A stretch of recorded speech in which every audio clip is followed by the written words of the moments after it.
We also want to point out that earlier today, Pete Williams told us that the FBI and other federal law enforcement agents have thrown the dragnet very wide indeed. They're now looking for more than 100 people who may have had some association with those 19 hijackers that have been identified. All of them, of course, are believed to have perished in those plane crashes. So we'll be hearing more of those kinds of arrests, and we'll see what they add up to in the hours and days and weeks to come. Brian Williams. Tom, thanks. And staying with the thread of this investigation as these matters go, the planning for this has been described as meticulous, even though we are finding there are rental car receipts, credit card receipts, something of a paper trail giving away the names of the now dead. However, how long could this have taken to plan and map out? Details on that tonight from Dateline NBC correspondent Bob McEwen. For months, perhaps years before the disaster that would change America forever, life went on as usual. A busy city, a nation unaware that a team of terrorists was quietly settling in, secretly plotting a vicious attack. Though little's being said officially about the terrorists and their activities, details are now emerging about their painstaking and elaborate plan as investigators try to piece together that evil and unprecedented path. The first step, get into the country.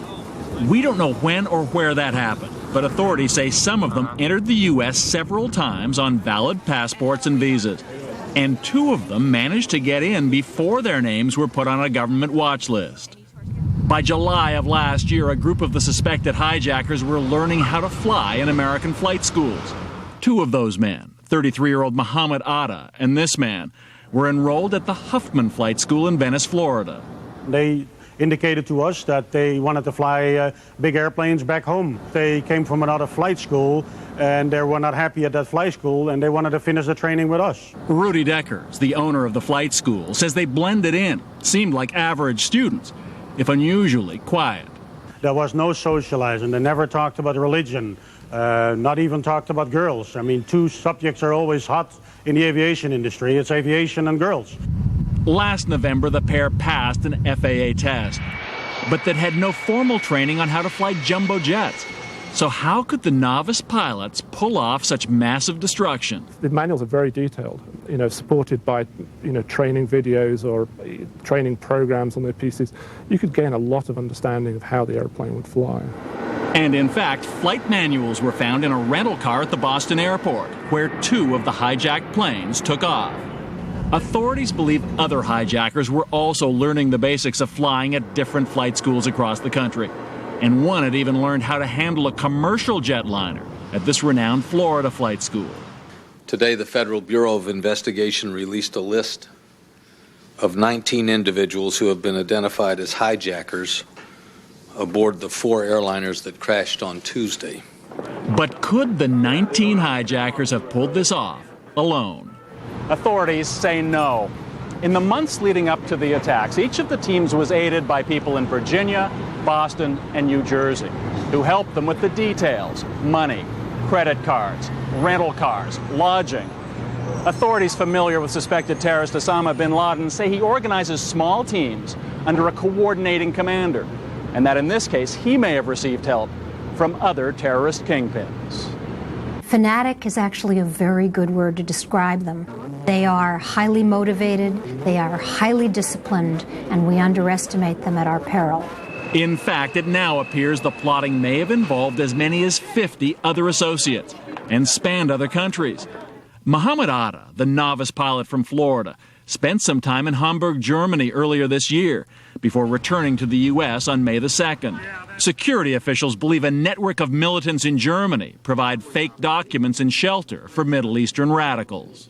Back in the U.S., it seems Florida was a key gathering point, though neighbors there had no idea. In Vero Beach, one suspected hijacker had rented a home where he lived a seemingly quiet and uneventful life with his wife and children. In the months before the attack, Muhammad Atta had also settled back into Florida. In August, he rented a single-engine plane, saying he wanted to increase his flying hours. And at some point, he paid $1,500 in cash to use a 727 simulator like this one. I feel violated, raped, We provided that kind of expertise to the lowest of mankind. Now it's the summer of 2001. The methodical plotting intensifies. The details of the plan crystallize. The week before the attack, 5 Arab men who are believed to have just come into the country from Canada try to rent or buy cell phones in Bangor, Maine. They have no proper ID, so store employees say no, until the men produce $3,000 in cash. They then make their way to Boston, where it appears someone secretly surveyed Logan Airport, possibly with the help of a ramp pass that provides access to secured areas of the airport. Now, authorities believe a special commander is in place, selecting the ill-fated flights and targets. Plans are made for the terrorists to take off from Boston, Washington, and Newark. The goal? Hit the World Trade Center and targets in Washington at roughly the same time. Monday, September the 10th, just a night before the attacks, 3 Middle Eastern men spent hundreds of dollars on lap dances and drinks at this Daytona Beach strip club. They might have blended in here too, had it not been for something they said. One of the gentlemen actually making the statement, well, America's going to see blood and wait till tomorrow. Tuesday morning, Muhammad Atta, the man who trained in Florida, buys a one-way ticket on a flight out of Boston. Other hijackers also purchase one-way tickets, some bought with a credit card that very morning. 7:58 a.m. The first plane, United Flight 175, departs Boston for Los Angeles. 8 a.m. American Airlines Flight 11, also from Boston to L.A., takes off. 8:21 a.m. A second American flight, number 77, departs Washington for Los Angeles.